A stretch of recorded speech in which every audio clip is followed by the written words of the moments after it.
Details చూస్తున్నాం. DGP Rajendranath Reddy ఆదేశాల మేరకు విజయవాడలోని స్పా సెంటర్లపై స్పెషల్ ఎన్ఫోర్స్మెంట్ బ్యూరో ప్రత్యేక బృందాలు దాడులు నిర్వహించాయి. 62 మందితో కూడిన 10 ప్రత్యేక బృందాలు పటమట, మాచవరం, పెనమలూరు, ఎస్ఆర్పేట పరిధిలోని స్పా సెంటర్లపై మూకుమ్మడిగా దాడులు నిర్వహించారు.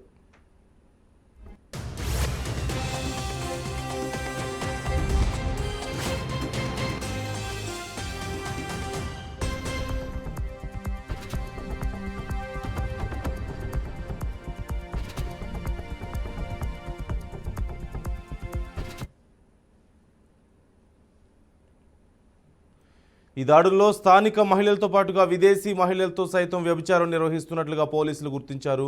మొత్తం 10 బృందాలతో 6 స్పా సెంటర్లపైన జరిపిన దాడుల్లో థాయిలాండ్కు చెందిన 3 విదేశీ మహిళలతో పాటుగా 24 మంది మహిళలకు విముక్తి కల్పించడంతో పాటు అసాంఘిక కార్యక్రమాలకు పాల్పడేందుకు వచ్చిన 25 మంది పురుషులను అదుపులోకి తీసుకున్నారు.